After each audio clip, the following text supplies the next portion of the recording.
Hi, everyone. Thank you for joining us for this talk. This is part of the monthly series of webinars that we have at ERA.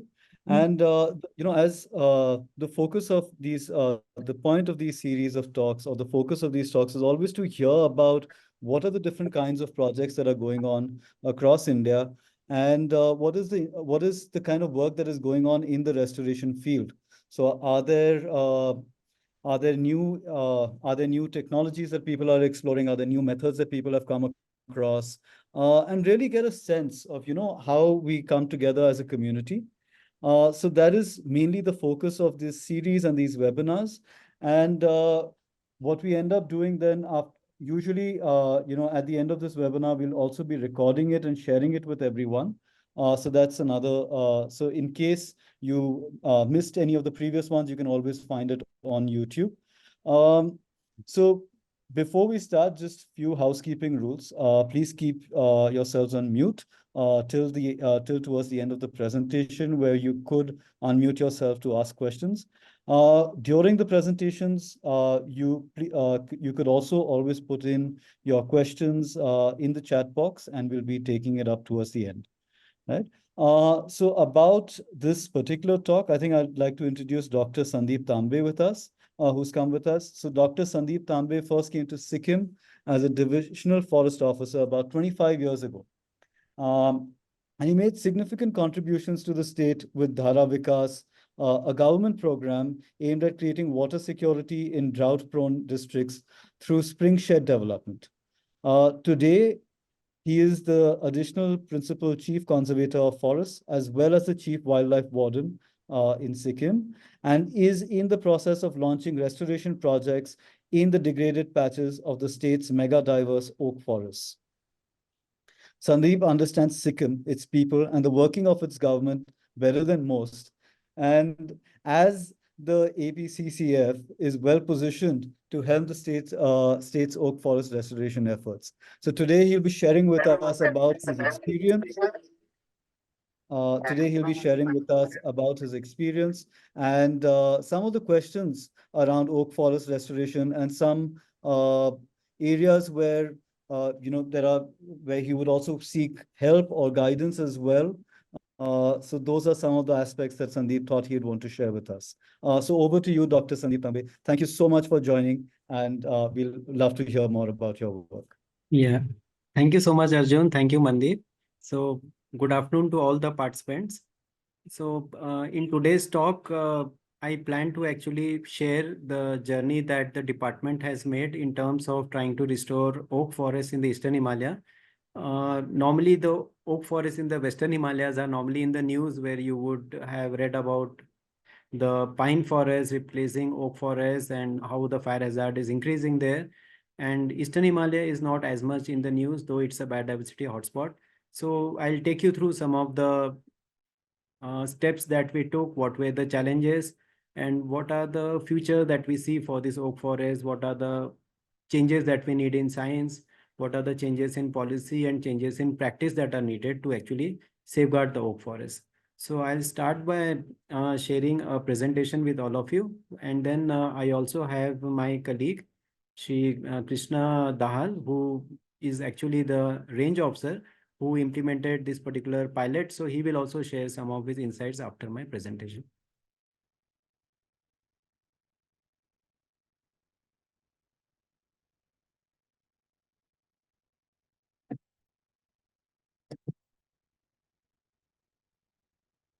So is the screen visible? Yes, it's visible. Thank you.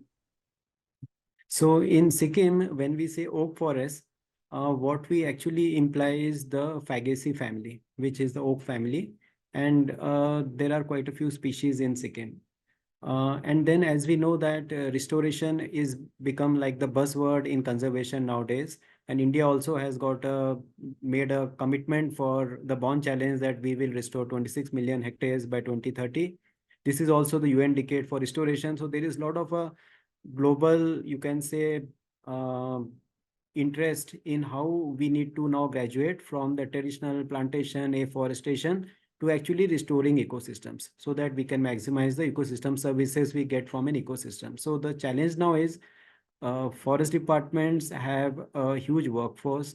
They are used to traditional plantation afforestation activities, and our whole planning, financial, technical systems are geared around that. So how do you actually change that whole ecosystem so that you can change from plantation, afforestation to actually restoration? So that is how this whole experiment is all about. And like I said, we are talking of Fabaceae family, and largely in Sikkim, there are three main genus are there. Quercus, then which we call the oaks. Then Lithocarpus is there, which we call the stone oaks, and Castonopsis, which is chestnut. So these are the main three, you can say, genus which are there in the oak family. And the associates are there like Michaelia, Magnolia, Michaelis, Acer, which is maple, Simplochus, rhododendron. Those are the associates. So the oak forests are very diverse, and the main three genus that we associate with these forests are Quercus, Lithocarpus, and Castonopsis. And in the state, these forests are found in this 1700 to 2800-meter elevation zone. That is the elevation zone where you find these forests. And they are classified as East Himalayan wet temperate forest and also as evergreen oak forest. So these are, you can say, extensive forests that are found in the Eastern Himalaya.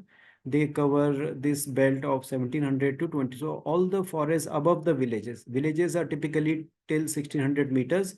So all the forests above the village, which are ensuring water security, meeting the fodder, firewood needs of the people, all those forests where dependence of people is there are all basically oak forests. And then these forests are very important. They are multifunctional. What I mean by multifunctional is that this is a keystone species, and all the water sources, the springs and the streams are all emanating from the oak forest. So it's like a water tower. At the same time, these forests can harbor more than 50% more carbon than your other forests, because of the girth and the size of these oak trees. And also, if you just see one oak tree, it is like an ecosystem. On this tree, you will find mosses, you will find ferns, you will find lichens, you will find epiphytes. That one tree has got like thousands and thousands of other flora and fauna which are dependent on that oak tree. So the oak tree is like a mother tree in the forest. And just the size of the oak tree and the kind of value it brings is very unique. And as we also know, the oak also gives us acorns, which are very nutritious, and many of our frugivorous and seed-eating birds, as well as mammals like Himalayan black bear, they depend on these acorns. So in fact, in Sikkim, whenever we have good fruiting of the oak, we are assured that this year we won't have Himalayan black bear human wildlife conflict issue, because the fruiting takes place in autumn, and the Himalayan black bear requires a lot of needs to put on fat reserves before it goes for hibernation. So if there is a good fruiting in the forest, we know that the Himalayan black bear will actually be staying in the forest. And in years where there is less fruiting, those are the years where the Himalayan black bear enters into the village and there is a conflict. So these oak forests are very useful from the point of view of insectivorous birds, frugivorous birds, mammals also. So they are very important from biodiversity point of view, water security point of view, and also they act as a very good carbon sink. So those are the values that these forests bring us. And as I said, these forests are very extensive. So nearly 1/3 of the total forest cover of Sikkim is constituted by oak forests. And 1/5 of these forests are in need of restoration. So 20% of our oak forests are in need of restoration. And this is how a typical untouched, pristine oak forest looks like. This is inside the Kanchenjunga National Park, which is the highest national park in the country, located in Sikkim. And as you can see, this is also the source of various streams, rivers, and it is like amongst the best forests that we have. At the same time, these forests in many places are becoming non-dense or open because of various anthropogenic factors and also impacts that are happening, and the canopy is opening up. This is also another example of oak forest which has been taken over by bamboo forest. So these are actually Arundinaria, Eushania, bamboo species which have taken over a opening in an oak forest. So the question that arises is, how did this forest get degraded in the first place? So traditionally in Sikkim during the 1970s and 80s, those days oak forests were the main source for firewood, main source for charcoal. main source for energy for cooking and lighting purpose. That was the time when 1970s and 80s public coups were opened. And in those public coups, clear felling of forest was done so that timber, firewood, charcoal, all these could be extracted from the oak forest. And these forests were replaced with fast growing Japanese cedar plantations. So that was the policy in those days. And these forests which were opened up, they never recovered. So that is why we have this degraded oak forest. And though around 20 years back, this opening of public coups and uncontrolled grazing and excessive firewood extraction has been done away with, but still we have large tracts of these degraded forests which have been taken over by secondary species and by bamboo thickets. And that is the reason why these forests are unable to bounce back in spite of us having reduced the biotic impact. Many times what happens is some forests are so resilient, they get degraded, you remove the factor that caused the degradation, the forest will bounce back to their original shape. They say that nature is the best restorer. You don't need to do anything. When it comes to oak forests, what we have observed it, after removing the impact, the forests are not coming back to their original state. They require some kind of you can say, intervention. So this is how I wanted to show this particular case, that normally when you have an ecosystem which is in a stable state, like you see this ball at the bottom of the valley, you make small disturbance, it will come back to its stable state. But what happens at times is, if the disturbance is large and the canopy gets opened, then this ecosystem goes to an alternate stable state. When it goes to an alternate stable state, even if you remove the disturbance, the particular forest is not going to come back to its original state. So that is the problem with oak forest that we are facing, that they have now moved on to an alternate stable state. Unless we do an external intervention, they will not go back to their original state. So this is a good example. Here there was an opening in oak forest, and now after the impact has been removed, you don't have oak forest or oak trees regenerating back. You have got secondary species like Simplocos, which are now coming up in a very dense manner. This is another example where the oak forests were cut down so that the charcoal and firewood could be made in 1970s and 80s, but those forests have not come back again. This is also another example where in south-facing slopes, which are warmer slopes, it is mostly the bamboo thickets, the dwarf bamboo which has come over in the openings. So the oak has not come back in the places where it got degraded. This is a place very close to Gangtok where we have started our restoration.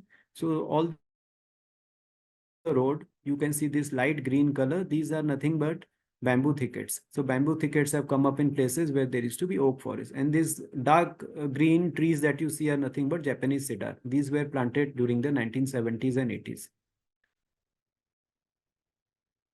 So many places oak forests were cut down so that these Japanese cedar plantations could be taken up, and they are there in large numbers in many parts of the state. So this is how I just wanted to highlight that the oak forest is a very sensitive ecosystem. Once it undergoes some degradation, once you remove the causal agent or the factor causing degradation, the forests don't bounce back to their original state. So this was the visualization of that. So after that, what we did was we did an assessment of what is the structure of our oak forest.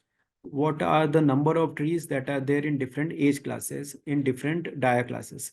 So what you see in the x-axis is the dia class. It is in centimeters. So 30 to 60, and the y-axis is number of trees per hectare. That is the density of trees. So if you see the number of trees per hectare, we don't have, in terms of Quercus lamellosa, we don't have any trees less than 2 feet girth in our forest. Most of the trees are very large trees, which more than 4 feet girth, most of the trees are there. And there are nearly 35 trees per hectare in our oak forest. So our oak forests are largely comprised of big trees, which are already more than 4 feet in girth, and we don't have trees in the lower girth classes. That was Quercus. Even for Lithocarpus, we see that that particular trend is still more accentuated, wherein most of the trees, in fact, all the trees are very large trees, and they are around 7 to 8 trees per hectare. When it comes to Quercus glauca, also we find that most of the trees of large dia classes are only there in our forest. So that means that our forest can be visualized like let's say a society in Japan. It is a aging population. We don't have youngsters, we don't have middle-aged people, mostly old age trees are there. So old age trees, if there are only old age trees in your forest, then you have issues of regeneration and good production of seeds, and all those issues will come up in the long run. So this is the status of the oak forest in the state. Very dense forest, but largely comprising of large trees, very little natural regeneration or trees in the lower or middle gut class. So why we don't have natural regeneration? That is the main question we try to answer. So we found that one main reason is that the canopy is closed because of the large trees that we have. And there is, wherever there is an opening, instead of oak getting a chance, other aggressive secondary species like Symplochus, urea, dwarf bamboo, viburnum, edgeworthii, they seem to be outcompeting bamboo. And also most of the acorns that are there, we found that these acorns have infestation of insects, and that is what makes them non-viable. Then the seedlings are browsed by wild herbivores, and this is one of the main reasons why we don't have natural regeneration of oak in our forest. So wherever there are openings in the forest, we found that other species, secondary species like bamboo and Symplochus, these are actually taking over the openings. So that was the problem statement that I wanted to share with you, that we have this oak forests. They are very important from biodiversity, climate change, water security point of view. Large extensive tracts of oak forests are there. But if we go a bit deeper, we find that wherever they got degraded, they have remained degraded in spite of removing the causal factor that caused the degradation. And also secondary species are thriving in those openings, and natural regeneration is very low. So this brings in a unique challenge for us, because if we have to ensure the sustainability of oak forest, natural regeneration or artificial regeneration has to be promoted. We need to have a healthy structure of our forest so that we have trees of different girth classes, age classes. So what do we see the future of our forest as? So one big threat that is emerging over the last few years is that our forests in the lower belt were impacted by forest fire very frequently. And these fires used to be restricted till 1500 meters, 1200 meters. These forests were like in the subtropical forest. But of late, what we are observing is there are instances of this fire ascending into the oak forest. And the difference between a fire in a sal forest and fire in a oak forest is that sal forests have evolved with fire, and they are, you can say, used to forest fire. And the fire in a sal forest is a ground fire. So after that, every year, the monsoon rains come and the forest again become lush green, the sal forest. Oak forests are not used to fire. So they have very high calorific value. And whenever there's a fire in an oak forest, the whole forest starts burning. It becomes like a canopy fire. It burns for many weeks, even months at times. Whole forest gets razed down. After that, we don't get any regeneration. So fire in an oak forest is a disastrous event. The whole forest gets razed. Forest fire in a sal forest is a routine phenomena, doesn't impact the composition or structure of the forest. So we are foreseeing that after, let's say, 40 years, 50 years, once the still more accelerated impacts of climate change will be visible, we will have more frequent forest fires. Forest fires will start ascending into the temperate zone. That is the time when we feel that this oak forest will be very vulnerable. And this will be one of the scenarios that we will be grappling with, wherein there will be whole canopy fires in our oak forest. And these forests are in very tough terrain, so it is very difficult to contain the fire. So what do we do?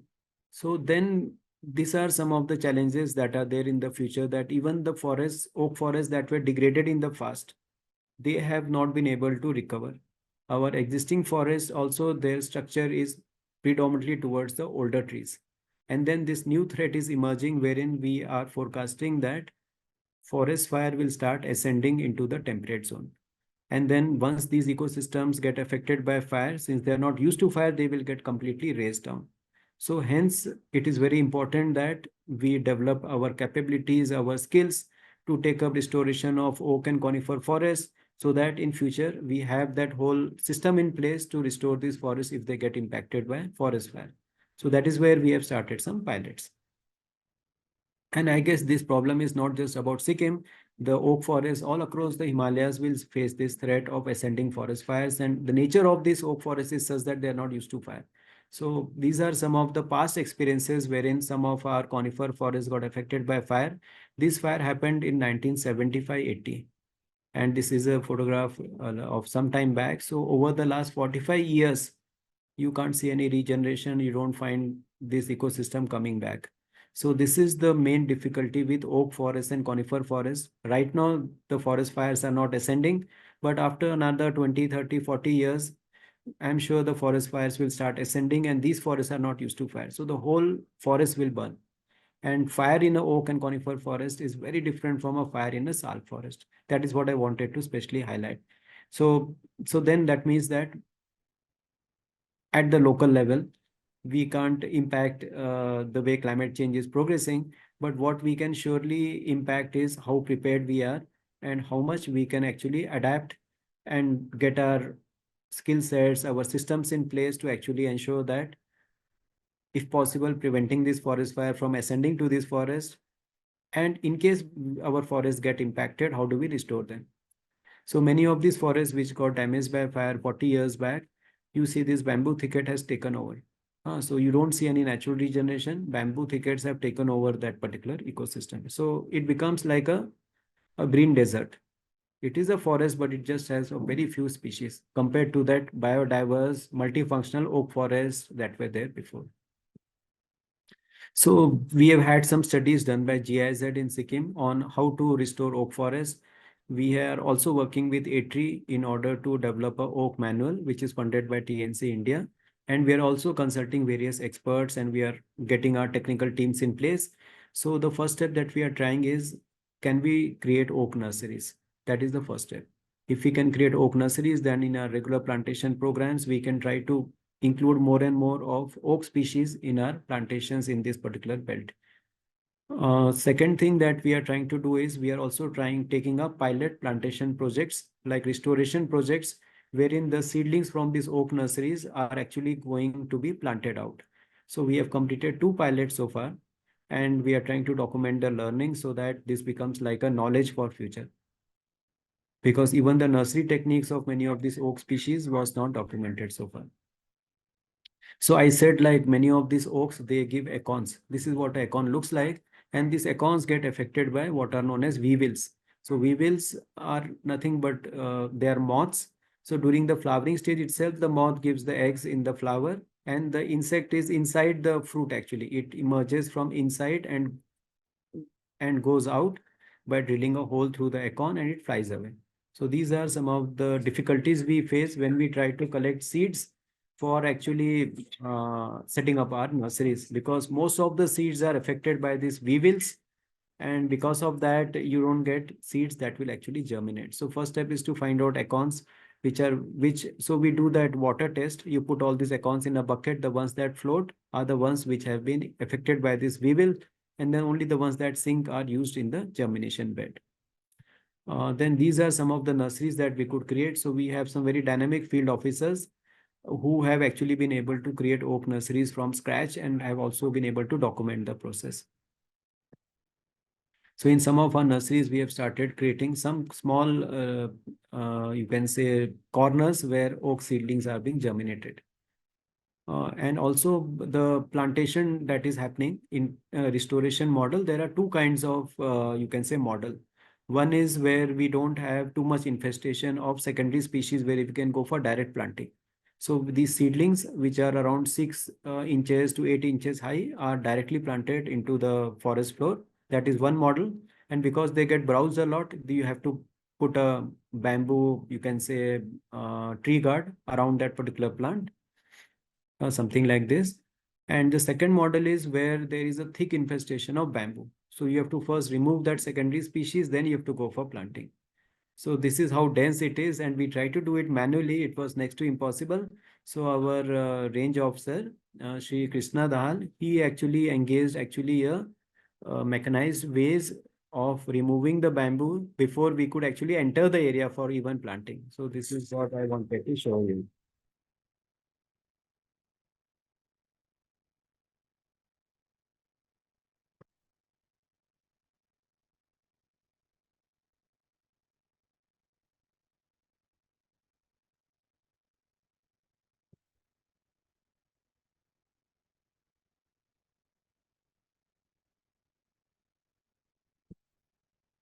So yeah, it looks pretty devastating, but that's the only way actually, no, you can enter a oak forest which was degraded earlier, create a opening so that people can enter and actually plant the oak trees. So this is a very expensive affair, but actually there is no other way out. So we are doing a pilot and we are trying to remove the invasive bamboo so that we can plant oak back there again.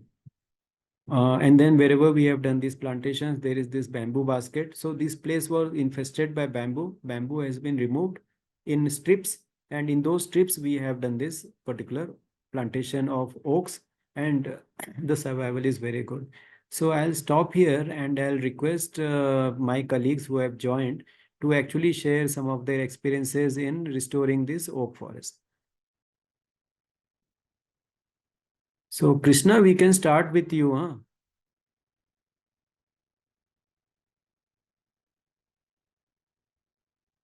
You'll have to unmute yourself, huh, first.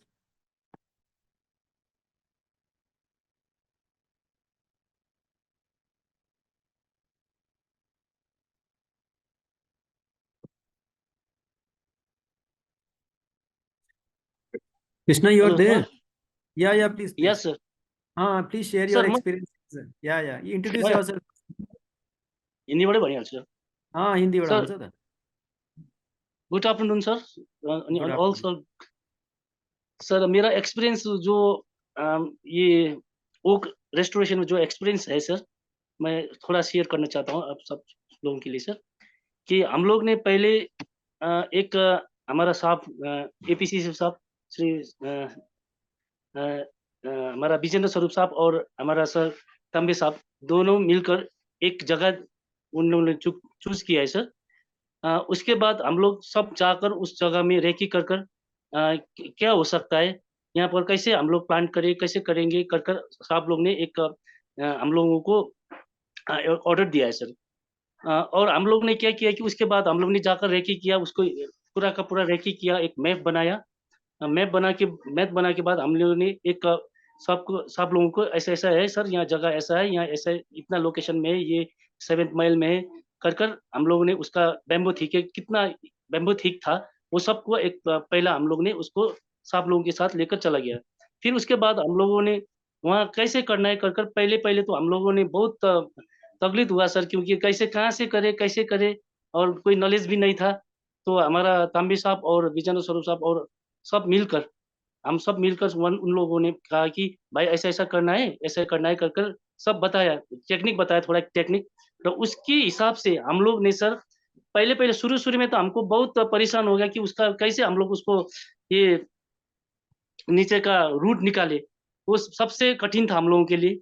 हम लोगों ने वो root निकालने के लिए machine use किया sir. एक बड़ा वाला जेसीबी मशीन यूज़ किया। उसको पूरा कटिंग करने के लिए जैसे रोड जैसा बना, एक रोड जैसा बनाया। उसके साइड में हम लोगों ने वो बैम्बू टिकेट का भी एक सेट जैसा बनाया। और उसके बाद हम लोग ने एक जर्मन से हमारा एक ओक रेस्टोरेशन का कोई साहब आए थे, तो उसने बताया कि आप ऐसा-ऐसा करके ये स्टेप लेना है, ये स्टेप करना है, कि वो स्टेप में क्या है कि आप लोग 50 मीटर का सेरो-फेरे कर भी ओक प्लांटेशन कर सकते हैं। और ये क्लियर कर भी ये मेमो ठीक है, क्लियर कर भी कर सकते हैं कर उसने बोला कि 2 हमारा 2 आइटम किया हम लोगों ने। एक पूरा क्लियर कर हम लोगों ने एक ओक का प्लांटेशन किया। एक सेरो-फेरो 20-50 मीटर में हम लोग ने जहाँ पर ओक वहाँ पे लगाया। अभी हम लोग देख रहे हैं कि सर जहाँ हम लोगों ने पूरा का पूरा क्लियर फिलिंग कर हम लोगों ने क्लियर बैम्बू थिकेट क्लियर कर जो लगाया है, वो प्लांट हम लोगों ने नर्सरी से ले आया था। वो नर्सरी वो वेस्ट का नर्सरी था जो हम लोगों ने मेरे ख्याल में 6 इंच का प्लांट पहले हम लोग ने लाकर लगाया वहाँ पर। वो अभी बहुत 6 इंच से 1 फीट तक हमने अभी लगाया है सर वो plant.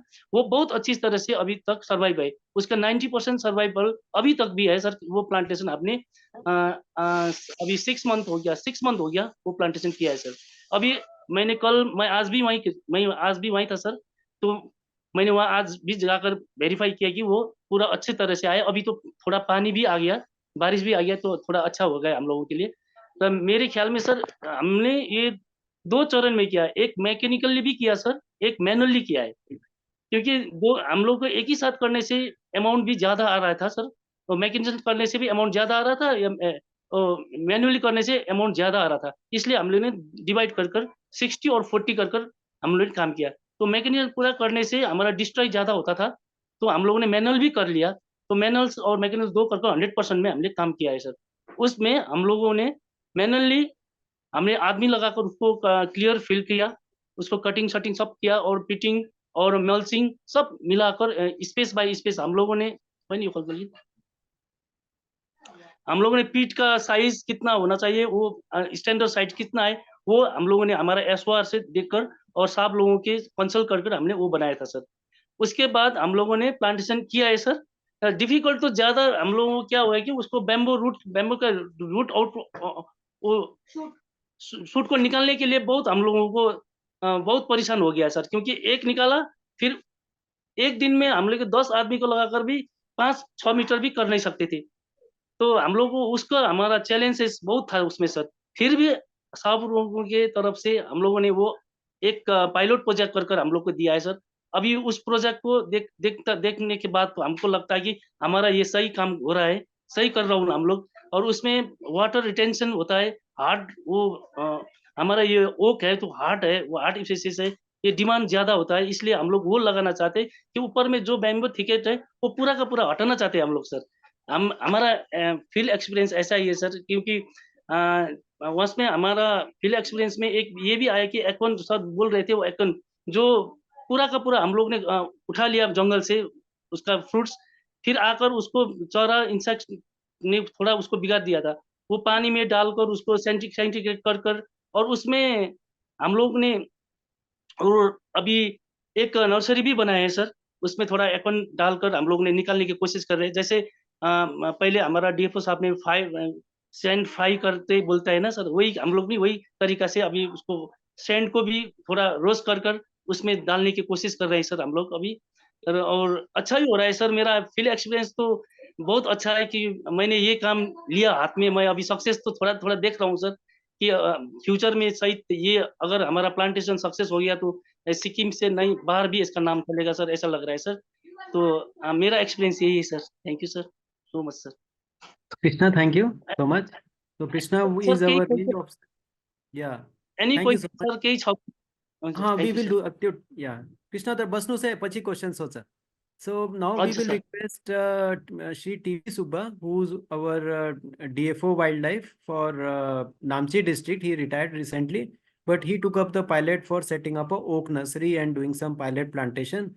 So I'll request Shri TB Subba also, DFO, to share his experiences of how to create a oak nursery, especially when the techniques are not known, how he did that particular research to set up a oak nursery and understood the germination and the treatment procedure.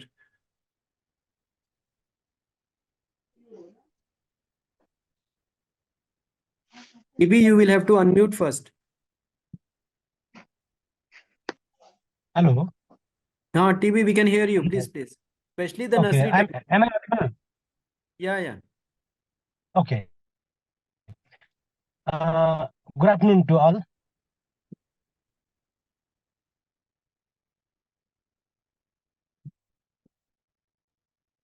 I think we lost you. Yeah. We started oaks with limited quantity of seedlings, seeds at Ralang nursery, which was very suitable for raising oak seedlings. Okay. And Maybe those who have the videos on can switch their off so that seedlings very specifically.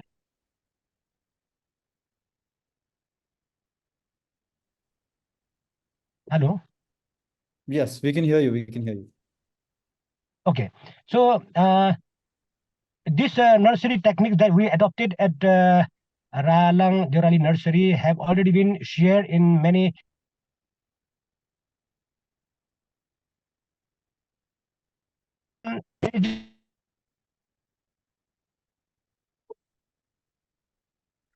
high altitude tree species and low altitude tree species, or high altitude broadleaf species or low altitude broadleaf species.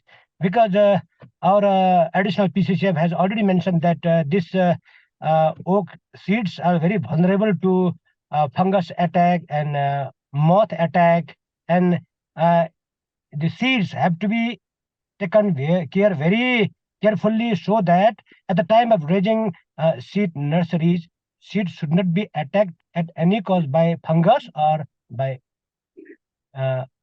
moth. So, additional pieces of sir. Yes, yes. Tambe sir. Yeah, please. So may I explain the details about the techniques? Yeah. So let me, Mandeep, how much time we have now before we go into question Yeah. answer session? Maybe 10 more minutes. Okay. TB 10 10 minutes. more minutes. So may I take 3 minutes? Please, please. Please. 3 minutes I take. So first and foremost, we collected the oak fruit from the forest manually by beating in the tree, and we collected the fruit and we brought to the nursery, and we separated the acorn from the fruit, from the cups. Then again we treated the seed by water floating system. So we put all the seeds in the water full of bucket. So whatever the oak seed that floated on the top of the water, that have been damaged and kept far away, and only the seed, those who sunk on the base of the water, were the good undamaged fruits that we collected, and we dried for 3-4 days, and we dibble the selected and collected seeds on the roasted sand. The roasting is very crucial stage of raising the oak seeds, because oak seeds are very vulnerable to a fungal attack and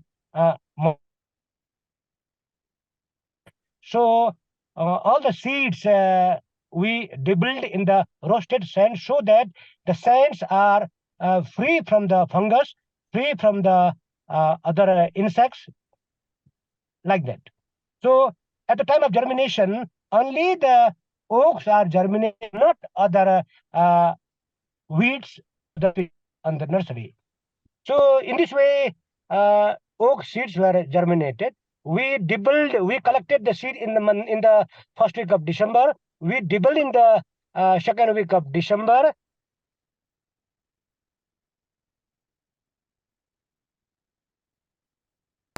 So continuously of August. So we keep cutting out root trainer or. So these are the things.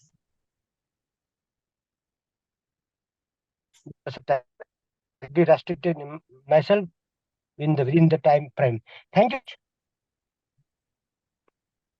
you. Thank you so much. Thank you, TB. So we will be now available for questions that the participants might have. Yes, Dr. Sandeep and Krishnaji and Dilji, we have some questions already. We can maybe go in order in which they were presented. So I'll just read them out and you can take them. So the first one was from Krishna, who was asking, why is the regeneration of oak forests so slow? The time window here he's asking about is 1970s till now.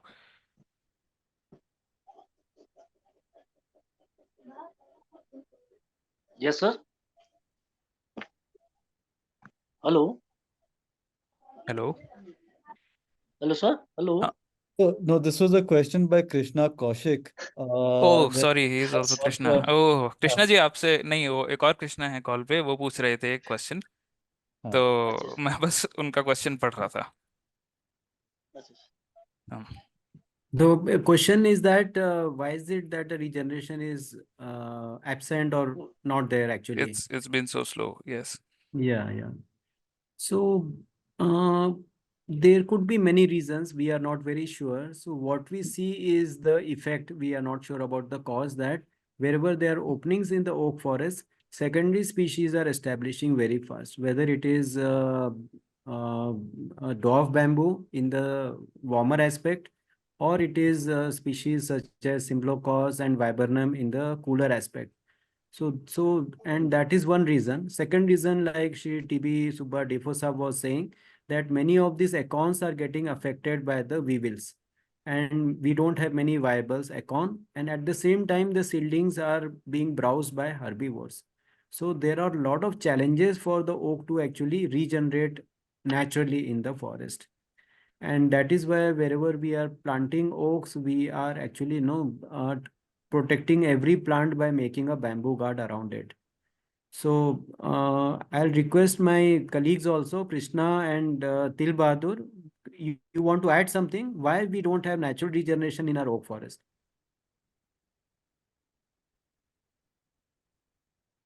Sir,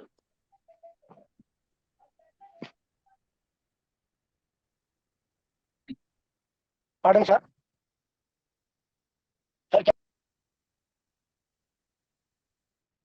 Sorry, can you repeat the question? Why we don't have good natural regeneration of oak in our forest? Yes. It has already been discussed in the previous session. This oak seeds are very, very to fungus and GI jet, and especially Jurgen Hush. They tried dibbling in the Sikkim oak forest, but the result was very, very poor. Simply because the oak seed, as soon as it dibbled in the soil on the humus ground, it gets attacked by the fungus. So these are the things. So in order to raise the oak seedlings, the preliminary nursery techniques should be very, very important. Thank you, sir. Can I add? Am I right, sir? Just Yes, Krishna, if you have a follow-up question.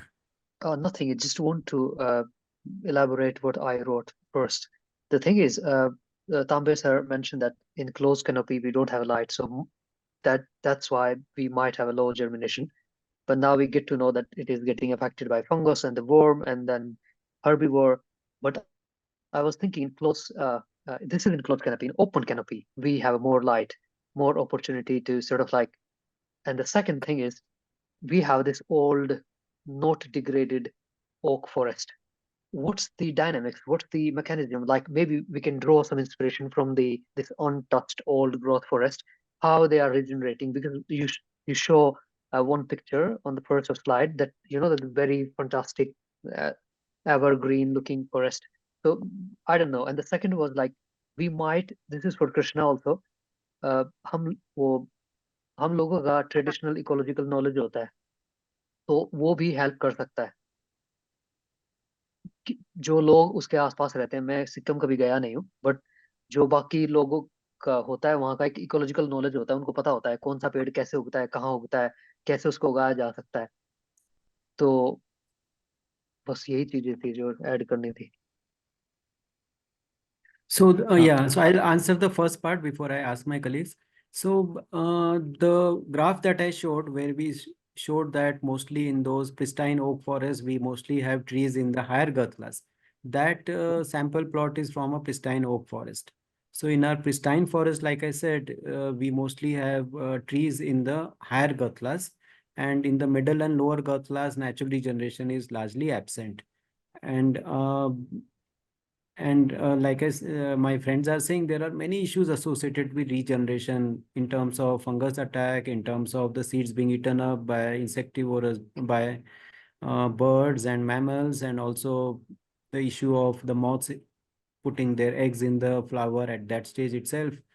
And that is why we are realizing that we had a pilot project with GIZ funded, German Technical Cooperation. They also found that natural regeneration by dribbling is not giving good result. If you are dribbling the seed directly in the forest, it is actually a cheap and easy way of doing regeneration, but it is not giving good results. The germination was less than 10%. That is why we are taking the seed. We are actually screening the seed. Only the good seeds are planted in our nursery bed. We are using very inoculated sand so that fungus is not there. And we are germinating the plant in our nursery, and then we are outplanting. So we are actually taking a longer route for restoration, but that is what seems to be working. So I'll request my colleagues also to answer this question, that why is it that the same question in a different way, that natural regeneration is affected so much, and is there some traditional knowledge that is available? Krishna and TB, is there some natural traditional knowledge which we can build on from the local people?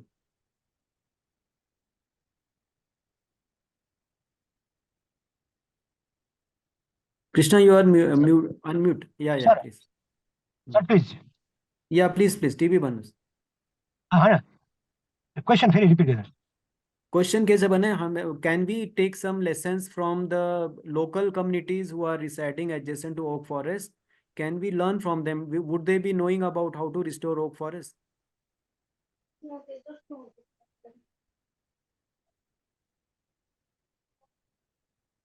Sir, Sir, definitely, sir. Definitely, we have to take many.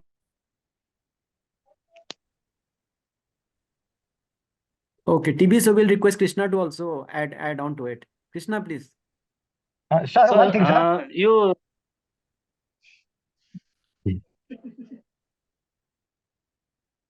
TB कृष्णाले chance दिउ भन्नु लागि उहाँले बोल्दैछ अरे? तपाईको Wick हुँदैछ signal bandwidth Sir? Network छ हजुर Hello. या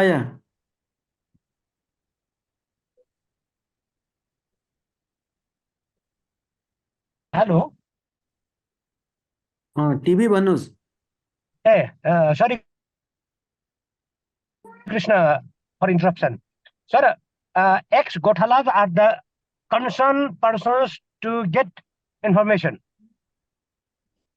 Okay. So what TB is saying is, we had lot of herders in our forest who used to graze in the forest. They might be having traditional knowledge which we can bank on. So those herders are no longer in the forest. They have shifted to the village, but they might be having traditional knowledge about how to restore oak Yeah. forest. So Sir, Gothala because is nothing but a herder. their life was attached with the oak forest.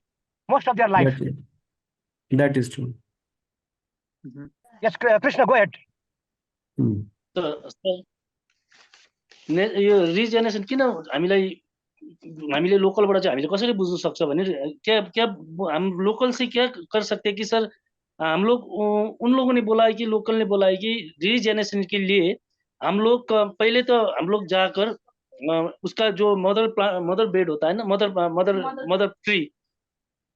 Mother tree अच्छा होना चाहिए। First of all तो mother tree अच्छा होना चाहिए। अगर वो week है तो उसका प्लांट सब उसका एकोन उसका फ्रूट्स सब वीक होता है। इसलिए वो लोग क्या बोलते हैं कि पहले तो हम लोग जाकर फॉरेस्ट में जाकर पहला हेल्दी ट्री चूज करना पड़ेगा।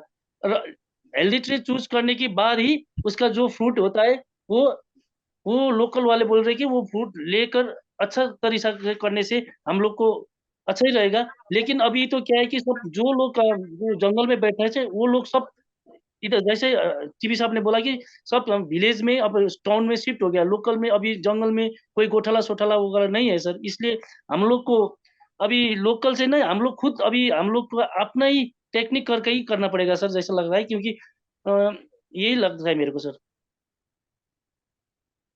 Yeah, just I will add on. In the context of Sikkim, we don't have, it is a very fast developing state. In terms of per capita income, it is the third highest in the country. And we don't have that kind of dependence in our forests, because people are becoming developed and they are getting into non-forest kind of livelihoods very fast. They are getting into service sector. So we don't have lot of dependence. So we don't have that much traditional knowledge also. But there are some old people in the village who used to be dependent when they were herding their cattle and their lives were linked to oak forest, like Defo Sahib is saying. So that can be one option we'll have to see. But the area where Krishna did his pilot, that is mostly far above the village area. It is mostly the border areas of Sikkim, which borders with China. So there we don't have any traditional villages there. So it is like a high forest far away from the village. There are no local people staying there or depending on the forest. So there we'll have to do it in our own, whatever way we can. But we can learn from other places which are closer to the village. Yes, sir. Okay. We have a question from Ankila, a comment slash question, and it is, I'll just read it out. You presented the size class distribution of oaks and lithocarpus in the degraded forest, and your data showed an aging population. I was curious whether anyone has looked at the size class distribution of oaks in the intact oak forests that remain. Do you see similar aging populations there also? Or do you see natural regeneration occurring there? Okay, so let me clarify the age class graph that we showed was of an intact oak forest. It was not a degraded oak forest. In degraded oak forest, you would have more of secondary species, like the photographs we showed of Simplocos and Edgeworthia and dwarf bamboo. So that photo was of a pristine oak forest where you saw around 30 to 40 trees which had more than 120 centimeter girth. So that was a pristine oak forest, the graph that we showed. So in a pristine oak forest also, we find that the middle girth, lower girth and natural degeneration is very less. And when the oak forest gets degraded, then you have mostly secondary species which take over the area. So that is the main difference between pristine and a degraded oak forest. But the common denominator is the same. In both these forests, we don't have natural degeneration. Whether it is a healthy oak forest or a degraded oak forest, in both these forests, we don't have good oak regeneration. But maybe your question makes me think that maybe in a moderately degraded forest where there is some canopy opening, but secondary species are not that much, what is the status there? That maybe we can probably explore.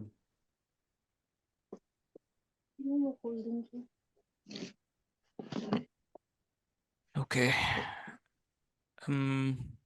Gaurav and Sai had observations about temperature influencing the viability of regeneration. And they were wondering if temperatures are affecting the number of seeds that these trees are producing, or whether warming temperatures are, yeah, basically temperatures affecting viability. There's another question about herbivory, and it's Prerana's. It's come from Prerana. It goes, wouldn't browsing by herbivores and less sunlight due to canopy be problems plaguing would it be a problem for natural oak regen? Wouldn't it be, sorry about that? Wouldn't it be a problem for natural oak regeneration worldwide? Are these two reasons specific to Eastern Himalayas for some reason? Yeah, yeah. So these two are specific problems like browsing and grazing by herbivores, both wild and domestic, and also the acorn being infested by insects. So, and then less sunlight on the forest floor. So these are issues, but we haven't no, like we are basically from policy and practice side, so we don't have that kind of academic work which actually tells us what is the problem with oak forests in other parts of the world. But that's an interesting question that we need to look into, that are there similar problems in other parts of the world that oaks are facing and how they have tried to address their problems so that we can get some lessons from there. That is where, no, I think this workshop can also help us to partner with some field researchers who are interested in doing some action research and they would like to come to Sikkim. So you are most welcome. So this workshop is also about partnerships where we are looking for some experts, academicians who can partner in this initiative to help the government of Sikkim in trying to take up these pilots in a more scientific manner where with good documentation so that we can develop a model. Okay. Thank you, Doctor. There are some questions about the use of heavy machinery on hill slopes. So Sanish asks, using earth-moving machines on a hill slope to remove bamboo will have adverse effects, such as soil erosion, correct? And then Sayani also adds that earth movers might increase the risk of landslides. If you could share something from your experience about that. Yeah, this was the biggest concern in this project actually, because we first tried by removing the bamboo manually. Like Krishna also said, we started by removing the bamboo manually. And just the intensity and the extent of the bamboo was such that no, it was so dense, so profuse that manually we could in a whole day also make very little progress. So that is why we had no alternative but to shift to JCB. But these JCBs also come in different sizes. There are large, there are medium, there are small. So we use the ones which were smaller. And another precaution we took was that wherever the slope was more than 45 degree, we have not done. Basically, we have moved the JCB along the contour to create a path in that bamboo thicket. And then as the JCB moved along, that path was created. And then we did a plantation like a row plantation. So we are also very much worried about how much will be the impact of heavy machinery because it's happening during monsoons, this plantation activity. So maybe we felt that in future, when we can plan our projects better, it may be a good idea to do the bamboo clearing during the dry season, maybe winter season or spring season where we don't have much rainfall, so that the runoff and all those effects will be much less. The soil is also more, you can say, compact at that time, erosion will be less. So in future, maybe the removal of bamboo can take place in the dry season. That is something we can do in future. And whether bamboo, which is a native species, can be treated as invasive. That was also one question. So there are some very good research papers from the Eastern Himalaya which are saying that Eusania marling is now a native invasive species. From very reputed organizations like ATRI and GB Pant Institute, these papers are available. And they have laid sample plots in places where there is a natural forest and a place which has been taken over by bamboo forest. And these papers are clearly telling us that this invasive nature of the bamboo is resulting in biodiversity loss. There is degradation of the habitat. So there is clear scientific evidence on the basis of which we tried this pilot, because in today's world of activism, it becomes very difficult for a government which is always looked upon as with suspicion to try these daring things. It's a daring thing because in a natural forest here you're moving a native species, that too bamboo, which is looked upon as very important from wildlife habitat point of view, from livelihood point of view. But we could do that because that science was available for us as a backup option. So many times we feel as researchers that what is going to be the value of our academic papers other than publishing in good journals. So actually it gives us evidence for taking decisions. And these papers actually helped us to take this decision that we need to remove bamboo. Otherwise, it would have been very difficult for us, because general understanding is that bamboo is very useful for wildlife and very useful as for livelihoods also. So I guess we need more studies to guide these pilots that we are taking, and that's why we have not taken up in large scale. We are only doing pilots right now to understand whether it's a good idea or not. So we set up a camera trap also in this particular opening, and we saw a lot of red panda movement also. So we don't know whether the red panda got positively affected or negatively affected, but red panda presence we could observe in this site where bamboo was removed. So we don't know what was the baseline before we did this. So we can only say that red panda is using the habitat, but whether it was using it earlier, whether it has got positively affected or negatively affected, that we don't know. So I guess we need more detailed scientific pilots so that we can get a more comprehensive view of impact of this pilot, not only on oak regeneration, but also in terms of wildlife habitat. All right. There are some questions about the bamboo that's already been extracted. So Saini wants to know what is being done with the bamboo here once it's been extracted. She observes that bamboo species are often a resource for building handicrafts and fuel in these communities. Gaurav has a similar question. He is curious about whether whether paper mills, textile companies, and other industries are interested in bamboo extraction. Yeah, so these are very remote areas high up in the mountains with poor road connectivity. So that economic model or business model looks very difficult, at least for our pilots. Maybe when we think of scaling it up, we haven't decided. That time maybe we can do these partnerships. But I will ask Krishna this question, that what is it that we did with the bamboo that was extracted? Krishna, you can answer that question.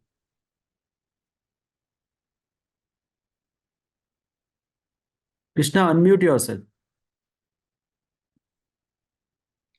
Sir जो bamboo था ना sir, वो bamboo हमने निकाला था, उसको हमने वहीं पर रिसाइकल करके वहीं उसके लिए हम लोगों ने वहाँ पर बैम्बू गार्ड बनाया, tree guard basket, tree basket बनाया। और कोई बैम्बू हम लोगों ने वहीं लोकल आदमी को, हम लोगों ने उन लोगों को वो ध्वजा बनाते हैं ना सर, ध्वजा, फ्लैग, वो Flag. बुद्धिज्म फ्लैग, उन लोगों के लिए थोड़ा हमने दे दिया, उनको थोड़ा 200 पीस का हम लोगों ने 150 रुपया कर रेवेन्यू कर दिया, हम लोग फॉरेस्ट के रेवेन्यू में कर दिया सर वो। और ज्यादातर अभी कोई हमने वहीं पर डंप कर कर रखा हुआ है सर, कि कोई आएगा या ऑक्शन में हो जाएगा, या तो हम लोग देख रहे हैं कि अभी आगे हम लोग उसको कोई कंपनी या कोई किसी को देने का क्राफ्ट के लिए वो सोच रहा हूँ सर, कि कोई कर सकता है कि नहीं कर सकता है, क्योंकि वहाँ पर थोड़ा जंगल में एक्सेसिबिलिटी नहीं है, रास्ता का एक्सेसिबिलिटी थोड़ा कम है सर, इसलिए sir. This is something which we can work on in future. इस बार तो हम लोग बस कैसे बैम्बू निकालना है इसी में फोकस था, अब उसको यूज भी कैसे कर सकते हैं, we'll work on that in future. लेकिन उसको यूज तो सर हम लोगों ने थोड़ा उसमें थोड़ा थोड़ा यूज तो हमने थोड़ा बहुत बैम्बो तो किया बास्केट के है. लिए। That is, for every tree we made a bamboo tree guard, so that bamboo was to some extent used in that. Yes Okay, another question related to bamboo from Divya. Two questions, in fact. So the first goes, do you reckon that the reduction in traditional use of oak forests has affected it in some way? And the second one is, would you consider that bamboo and secondary species post-fire related degradation are part of a successional stage and will play the role of a nursery forest for oak in the future? Regarding the first part, I guess we need more studies to answer that question, because we are ourselves not very sure.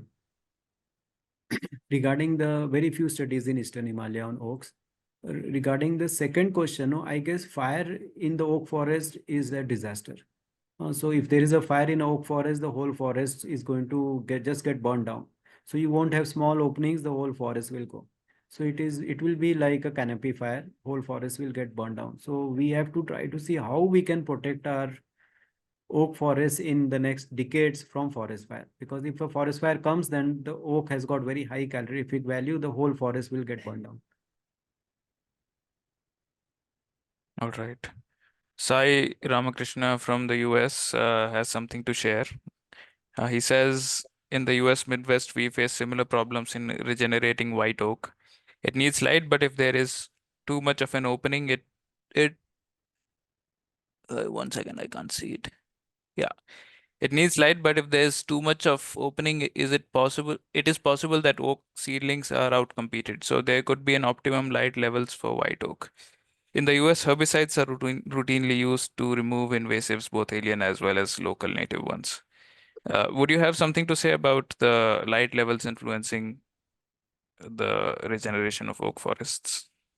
Yeah, so like I said earlier, no, we are basically departmental people who take up pilots. Most of the questions are related to very deep, no, scientific experiments which we have not done.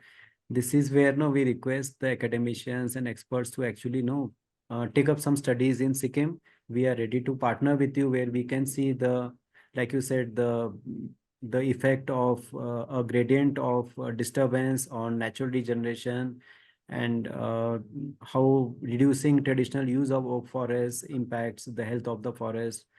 Why is it that our healthy oak forests have so less of lower girth class plants? So these are very interesting questions. Why is it that natural regeneration of oak is not happening on its own, and there is a need for an external intervention? Why is it that we need to remove bamboo mechanically? Is there some better way of doing it to create do restoration of oak forest? So these are all, I guess, very important questions that need to be answered. And as a department, we are not actually geared up for doing studies. So we are more like, no, practitioners, and we are good at doing pilots and doing things on the ground. And in this case, I think, no, practice is a bit ahead of science. So which is not a good idea. So it may be a very good if, no, some of our researchers and academicians would like to plan future research in Sikkim. And we are most, no, ready to actually partner with all of you and provide a foundation so that you can take up these studies easily. And these studies will throw so much light and insights into what we have done and what we should do in future. And I think that will create a very good partnership between scientists, policymakers, practitioners. And only once that integration happens, we can actually do something which is really exciting and develop very foolproof models that can actually be developed and scaled up. Right now, that part is a bit weak, the science part. Thank you, Dr. Sandeep. Okay, I can see Krishna Krishna Kaushik has raised his hand, so I'll let him ask. But thank you so much for that. And yeah, Krishna. Just want to follow up with Tambe sir. Do we have any opening, ongoing project, or any collaboration where we can apply and be partner? Any university collaboration or with the GIG office or with the government of Sikkim, anywhere where we can be part of this mystery solving sort of Yeah, project? so yeah, we had one GIZ project, but that ended quite a few years back.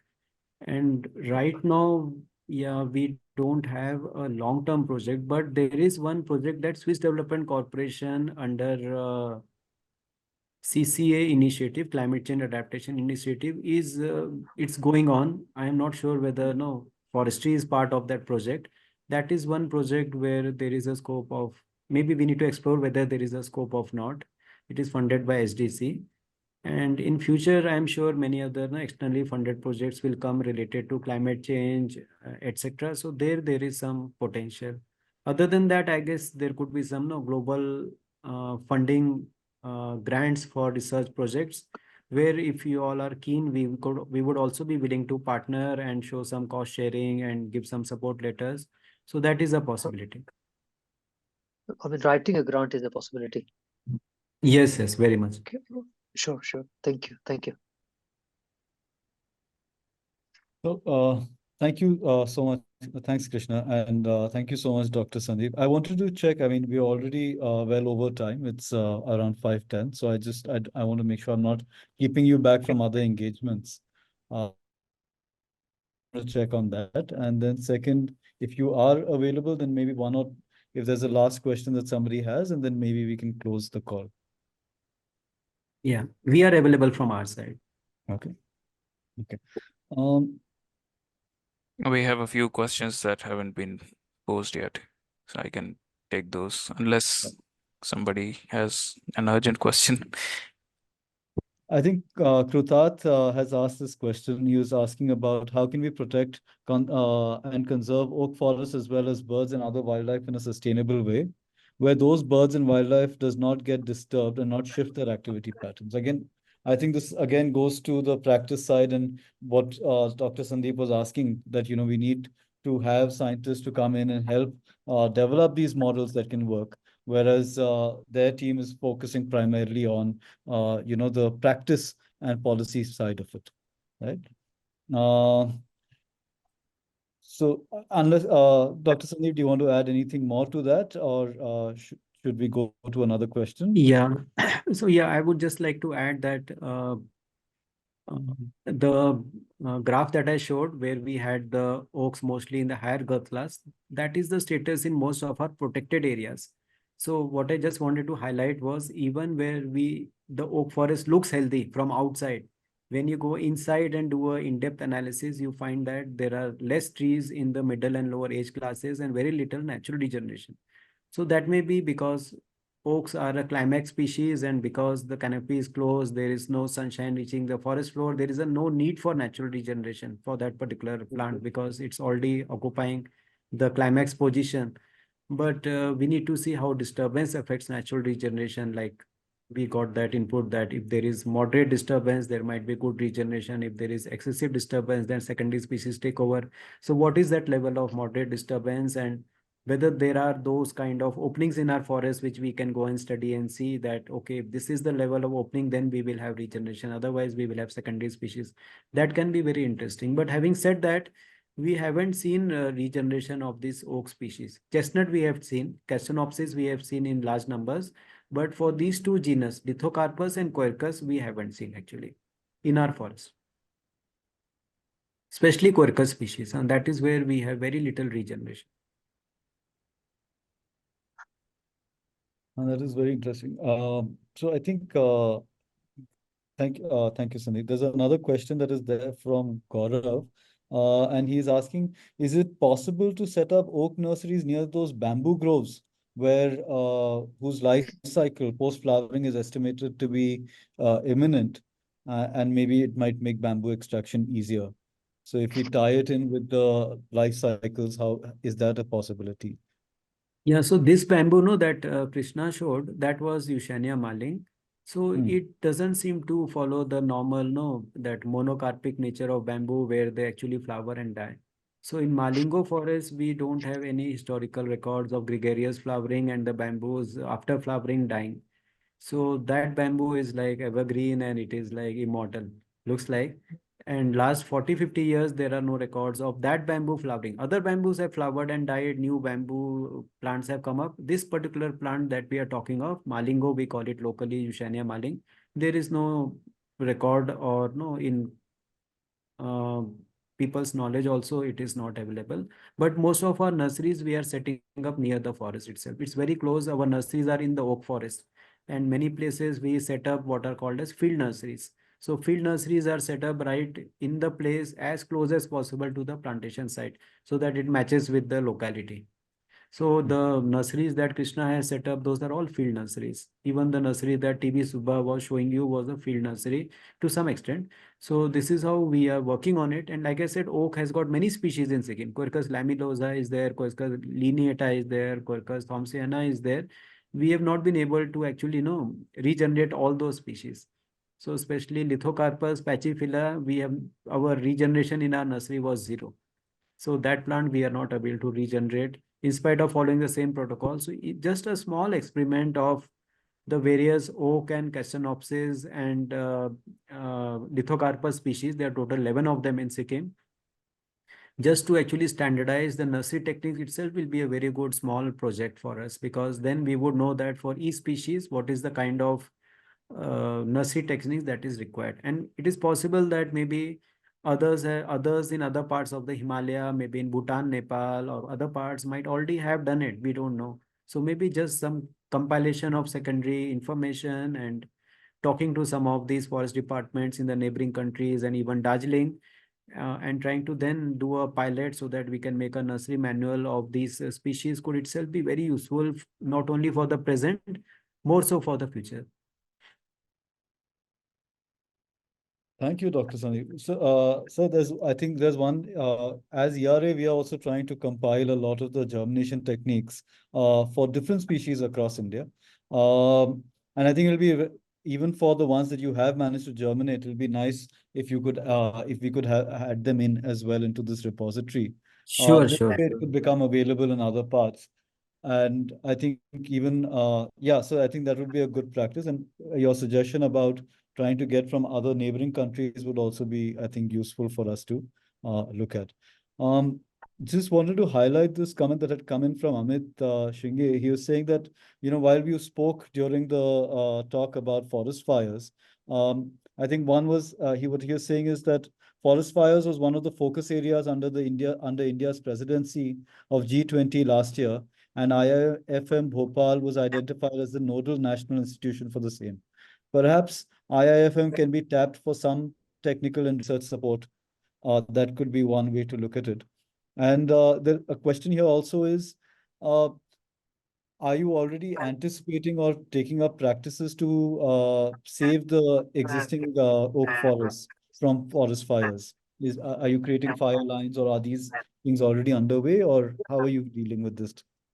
Yeah, no, we are only trying to train our staff and getting them more prepared. So this year, our last few years, we didn't have many fires that actually ascended into the oak forest. But we see it as a clear threat in the coming decades with more warming and drier summers. It is going to be a major threat, not only for Sikkim, all across the Himalayas. And the difficulty we face is that no, we are unable to convince people that fire in a oak forest is different from fire in a sal forest. So once you have a fire in a oak forest, you won't have the oak forest there afterwards. So I think that is something that needs to be sensitized, because we treat forest fire very generally. We don't actually say that forest fire in oak is different from forest fire in a sal forest. So that kind of understanding and differentiation is very much required. And these oak forests are all on very steep mountainside. There won't be any roads to access these forests. So if there is a fire there, then it's very difficult to actually contain that fire. So only way is to actually strengthen your restoration, you can say, efforts, and ensure that you are prepared. Once if the forest gets burnt, you have a whole system in place to regenerate those forests. You have those nurseries ready with you. And then obviously to prevent the fire also, there could be some ways out, which I don't know how to do that. But those are something which are, I think, thoughts for the future. How do we safeguard our oak forests from ascending forest fire with growing impacts of climate change in the Himalayas? That is, I think, a clear, important issue for safeguarding our oak forests. Coming decades, I think that is going to be the biggest challenge. Right now, when we talk of forest fire in the Himalayas, it's all about forest fire in the pine forest in Uttarakhand. So after the fire, the forest will be normal, and there won't be a long-term impact that I see, because those forests are habituated to fire. But I don't see much conversation around fire in oak forests and that potential danger that these forests are facing. So I guess that requires more traction and more discussions, and then some people will start discussing it, and probably we'll be closer to some solutions and being better prepared in the years to come. Yeah, and I think that that's a factor with climate change. I think everywhere we have to try and now see what is it, how is it going to change the landscapes around us as well, right? I think Ranjit Sahni has raised his hand. Yeah, Yeah. I have this question related to forest fire only, and especially related to this canopy fire you're talking about. And you just now you said once we have fire in the oak forest, there will be no oak forest. So I saw one of the slide also. So you have oak forest burned some time back, and still you have the standing tree, but there is no other vegetation coming up in that particular plot. I was wondering why is that the case, and if that is the case, then this is very alarming, very and dangerous situation we are going towards. So, why is that? Exactly. So this is something that I felt requires more discussion, more conversations, more research. And that photograph that I showed, that forest was burned in 1975. So it is more than 50 years, and those dead trees are still standing. You can't see anything other than that there. So that is like a future danger that we see, that if that fire was a rare fire, but in future with no impacts of climate change and warming that we are seeing in the Himalayas, maybe that is something, that picture kind of reminds us that we need to put our act together and be prepared for such kind of fires. Maybe we can use that slide or maybe that photographs to convince people like this is different from Sal forest fire, or say the fire we have in Uttarakhand, where every year people do to clear the ground. That is well true. That is a good Yeah. idea. We can. Because that's a living proof. I mean, we can do some research also what happened to the soil and other things. Thanks, Ranjit. I think another person who had raised their hand in between was Sai Ramakrishna.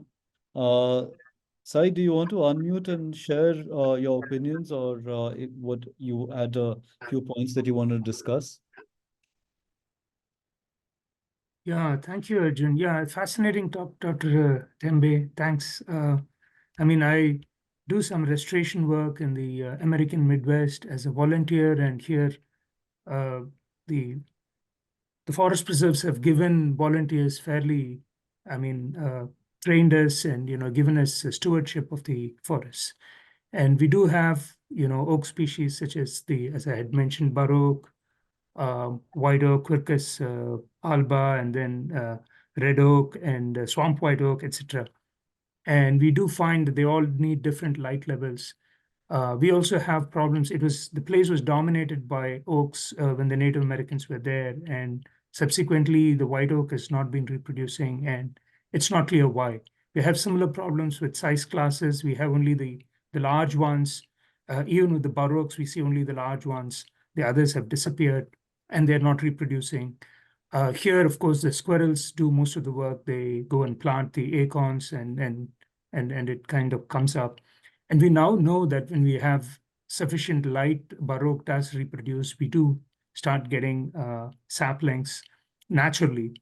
With the white oak, it's still we don't see that.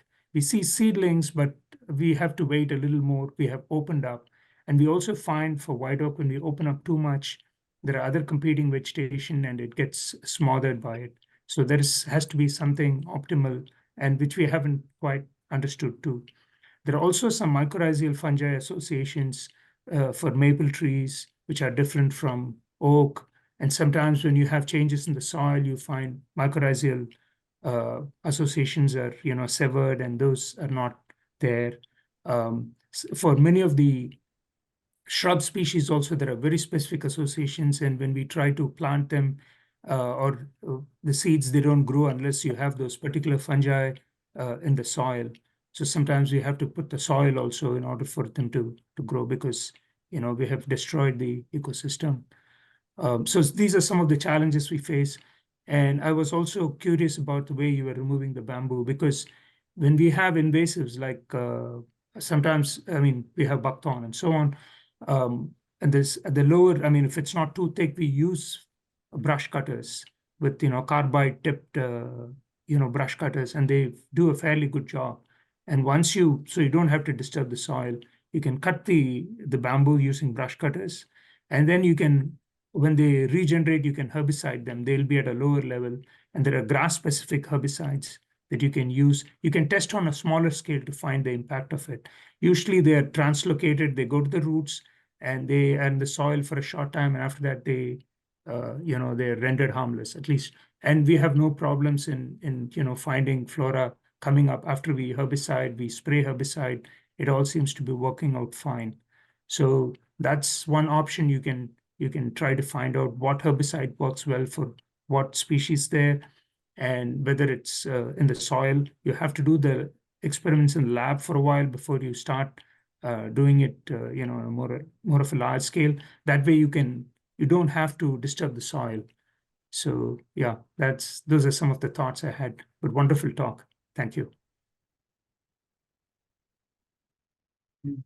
Thank you so much. That was really insightful, and some of those suggestions I'll discuss with my team, especially regarding cutting the bamboo. The main issue we had was, if you cut the bamboo, the rhizome is there, so you will again get new shoots next year. So that's why we thought of uprooting it, because it is so dense that unless you remove the rhizome, you won't get space to plant the oak. So maybe we'll have to find some ways of cutting it and then maybe uprooting only locally where we are planting. So we'll have to see. But I agree with that photograph of that JCB removing the bamboo. Really, it is something which looks very disturbing. So we are also very worried about it. So that was the only way we could have removed bamboo this year. But maybe we'll try to see if there are other options available. Just one second. So sometimes what we do is, it's on the southern side where there is more light. So we open on the southern side of existing oaks for natural regeneration. We don't plant. But what you can also do is you can make small openings and plant there instead of large scale, and see how it works out. So because, disturbing or cutting a large area and opening up may not be a good thing. So you can do it in a smaller area, just Smaller around openings, existing oaks. yeah. Even if you open around existing oaks, which are intact in the forests, and you see if natural regeneration takes place, then you know that it's the light that is the problem. So even in your so-called mature old growth, if probably they were all more open earlier, and there could also be fairly, fires, maybe low intensity fires. I can understand that the oaks that I see, the photographs you showed, the bark was thin. It's almost like what I would think as a beech kind of bark. Yeah. The oaks that we see here, especially Bur oak and all, is very corky, and they withstand fire. But low intensity fires for a mature forest would be fine, actually. If it's and if there is a lot of leaf litter, that's a lot of what should I say, fuel that's accumulating over a period of time, then you will have devastating fires. But if you can do prescribed burns very carefully and remove the fuel by doing a low intensity burn, then you may actually protect the forest, which is what people are trying to do here. We do prescribed burns, remove the litter so that they don't accumulate too much and we don't get an intense fire which will destroy everything. And these low intensity, of course, can destroy saplings and seedlings, but mature trees beyond 5 years, 10 years, they can withstand. So this is something that you may have to play around with, which is what people are doing here. Thank you. Thank you.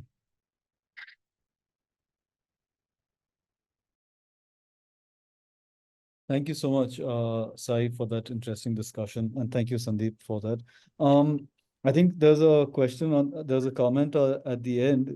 I think Arpita was asking, can we see these pictures again, just to get a sense of the landscape? And maybe once we have that, yeah. So over to you, Sandeep, if you want to share the pictures again. Yeah, I'll share the PPT once more. So.